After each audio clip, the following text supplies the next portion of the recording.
WGI at the world level is the best of the best.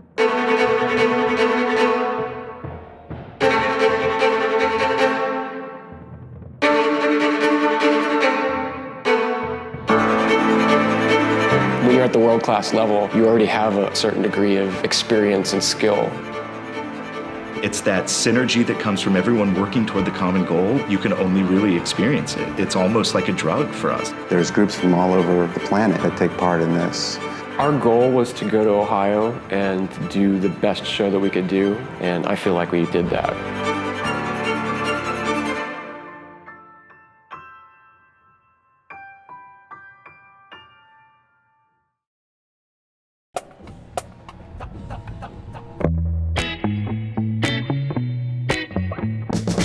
My name is Lee Hansen, and I am one of the founders of Infinity. There was a quad spot audition for this band called Future Core at Epcot, and I went down, I auditioned for it. At that time, it was John Campese and Richie Viano with the two percussionists. I got picked for the spot, and that's how I met John.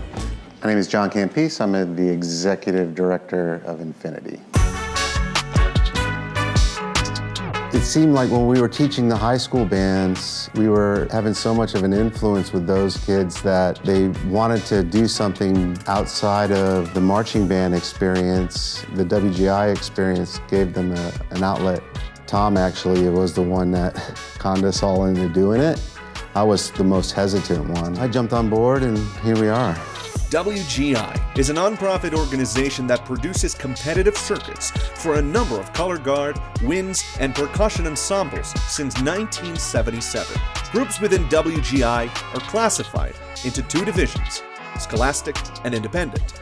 Those divisions are further broken down into classes: A class, Open class, and World class. Infinity Percussion from Orlando, Florida, has quickly become one of the top drum lines in the independent world class. Honestly, for me, I had never seen indoor, besides like PAS, college drumline, which is definitely not this. These kids are the best in the world at what they do. And if you have an opportunity to see anybody in any field being the best at what they do, it's worth watching. Yo, guys, listen up. We are going to just warm up together like we normally do. I want to spend a little bit of time actually on, I want to drum through our check for variation 2 a couple times. I think that'll help us just like play attacks on the low end better. But we're just going to do our normal kind of show warm up. Every year since we have started, it has always gotten better. I don't see one thing that has been a step backwards. And the kids have been spectacular, man. Year after year after year after year, man. There's not been one bad apple. You would just be blown away by what these kids are doing, how hard they're working, the amount of hours that they're putting into it. And on top of this, these kids are amazing students too. So they're doing all their schoolwork, they're doing all of this stuff. And it's really amazing what happens when these kids come together. I'm Matt Albano. I am a marimba player at Infinity Percussion. My name is Morgan Gremmelsbacher. My name is Tevis Tucker. I'm Max. My name is Jacob Collins. My name is Eddie Dalton. Hey, my name is Colin Hill. I'm from Orlando, Florida, and I play the synthesizer. I play marimba, and I'm from Oviedo, Florida. I come from Orlando, Florida. Cape Coral, Florida. I come from South Florida. My life would be completely different without this ensemble. I don't know what it's like to be in college and have the weekend to study. Like, this is my life. After last season, it'd be stupid if I didn't do this. My life would be boring without Infinity, honestly. I mean, I wouldn't have got to experience what it's like outside of Florida. I wouldn't have gotten to meeting the people I do now. Great friends marching with, great experiences, things I would never give up for the world. The members come from all parts of Florida, most still in high school, just for the chance to be a part of Infinity. Once picked, the team practices every weekend at Oviedo High School for the rest of the season, culminating at the World Championships in Dayton, Ohio.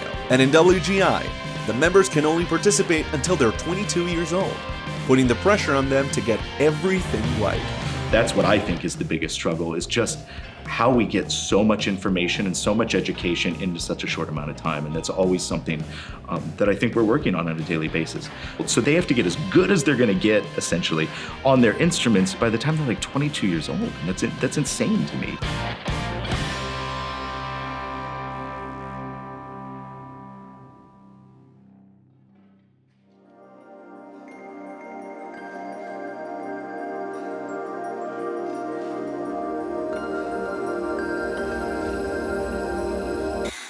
You know, on the one hand, you've got this challenge of being the best at your instrument, being the best at your craft, but you also have to figure out how to be a human person and live your life and still be able to give the time that you want to Infinity. I do live 3.5 hours away, so the drive back and forth does kind of take a toll. Just the hours in the weekends, it kind of takes away from you, from your friends that, hey, let's hang out, this and that. It's like, no, I'm gonna go play drums this whole weekend. Something about this activity that is both great and can also affect us negatively is just that it's only on the weekends. So I have to balance school with indoor, and it falls right under there, unfortunately. My passion for this is high, but I have to think about my future. Having this extra activity, extra hobby has forced me to be more organized and planned out, so that way I can stay on top of my schoolwork and stay on top of my job that I have. It just has made me overall more responsible of my life. These kids are the best in the world at what they do, and they have to pay to do it, all right? That's something I would love to figure out someday. But could you imagine a baseball team like the New York Yankees having to pay to play? It's sort of crazy. For a lot of people who haven't ever seen it or been exposed to it or even care about marching band or like it, it just seems bizarre that people would, give up all this time and even pay, $1,000 or $2,000 to be in a group to just play drums all the time. And being here, it obviously takes time out of work for me. So with that being said, I had to have to pull out a loan before so I could make payments. But I mean, I pushed through it. I love doing the activity, and it's hard with being in school and trying to compensate with homework and stuff like that. But it's all worth it. It's all worth it. As much as Infinity's current members are all in, it has become increasingly difficult to attract new faces in recent years due to Florida's budget cuts, with the arts programs usually being the first ones to go. In 2014, $43 million in grants were given to the Florida Division of Cultural Affairs, which oversees museums, theaters, and extracurricular programs for schools. In 2018, that number dropped to just $2.65 million. The members don't exactly know why the budget cuts happen, since it has become a commonly accepted notion that the arts improve students' academic ability. 79% of Floridians believe the arts programs help students, as well as 91% of Americans feel that the arts are part of a well-rounded education from grades K through 12. Economically, the arts in Florida supports almost 250,000 jobs to bring in over $4 billion in revenue. Getting into the arts when you're younger is extremely important. If they cut back on the arts in high school, and I don't know about college, but definitely in high school, then people won't find out about things like this. I found out about it through band, and if I wasn't in band in high school, like growing up, I wouldn't be here. The lessons that they learn in these ensembles are the same lessons that they learn to be doctors and CEOs of companies and whatever it is, and there's such important life lessons that I think normal school isn't giving to kids. What I aim to get out of this group is just more experience and knowledge and professionalism that I can then relate to another school. I can hopefully teach those kids the same ways that I've learned in this group. After I'm done drumming, I'm probably just gonna go back into school and really focus on education. I did end up taking a break so I could pursue what I wanted to do rather than what I needed to do. Probably gonna go do hospitality management at UCF and then just go on from there. I mean, we just have to keep finding those philanthropists that support great kids, and they're very good at what they're doing, and they're not troubled. It's like, how do you help that diamond, get mounted? So I'd like to keep working on that. That's my job, right? And also, I'm just going to put it out there, make sure that you're having fun tomorrow. Yeah, she's an awesome day. She's a fun day. Yeah, it's going to be great. I mean, you guys have put a lot into this show, right? Tomorrow's a day for you to really enjoy that moment. You put all that preparation comes into tomorrow. So enjoy that. Enjoy being with each other. Like, age outs, you guys can start feeling the pull, right? It's coming. There will only be one time that this group will be together, and then it will be no more, right? So really just cherish all that time. Like, it's been sitting there and we've been looking at it like this place that the ensemble could be. And I think we're finally in the right place to go and take it. You know, we've been getting great feedback all season long from judges and from our audience that, you know, we were telling an interesting story and doing it our way. We didn't want to put that pressure on the members, you know, because we really felt like we had a product that was world class, number one. Talk unless you're supposed to be talking, and when I say set, just get set. Cool? Here we go, get set. You guys all know no one's gonna gift us anything. We've talked about that before. So I wanna be that group that is like reeled in, super concentrated, ready to show up and just like be amazing, and there's no doubt that we're the best.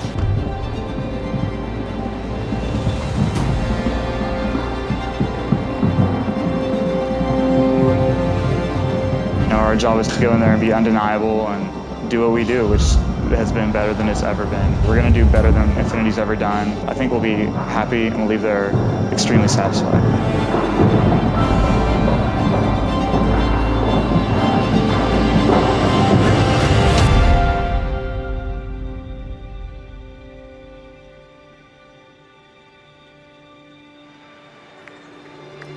Presenting their program, Everything Starts from a Dot. WGI's Sport of the Arts is proud to present Infinity.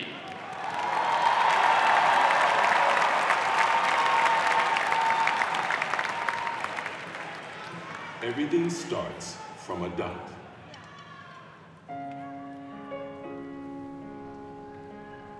The touch of a brush, the point of a pencil. Our goal was to go to Ohio and do the best show that we could do and do it our way and have it be our voice and our vision and just put the best product forth. And I feel like we did that.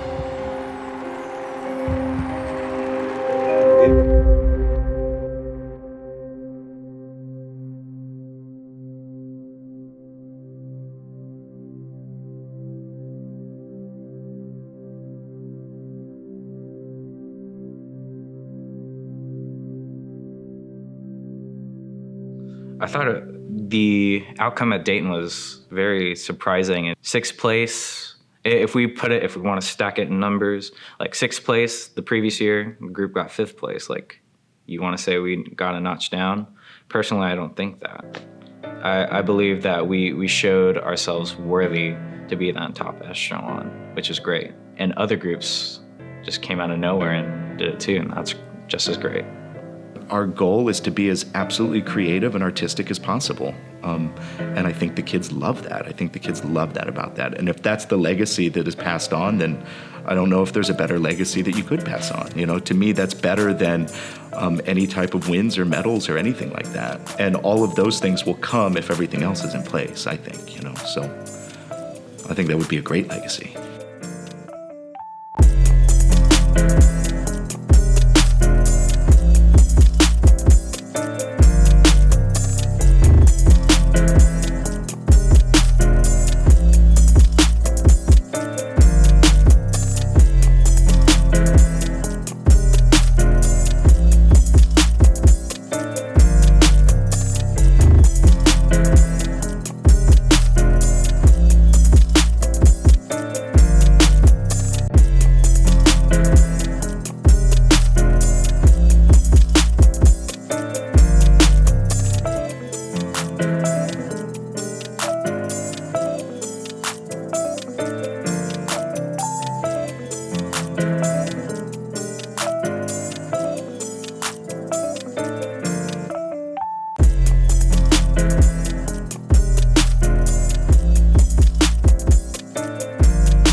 Muffin is when you bake 3 plantains. You put 2 nuts on top. They have to be macadamia. 1, 2, 3, 1, 2. 1, 2, 3, 1, 2. Preferably chocolate frosting. If it's mocha frosting, we'll bypass that. Fat muffin is James Sparling's favorite rudiment that it's in every show that he writes. At least as far as I know, it's every show he writes. If it's not like overflow, it's not a fat muffin. You have to put like a lot of flour. 1, 2, 3, 1, 2. Something like that. And if you're ever on the floor when James is in rehearsal, there's a good chance that he'll be talking about those muffins and whether they're fat enough.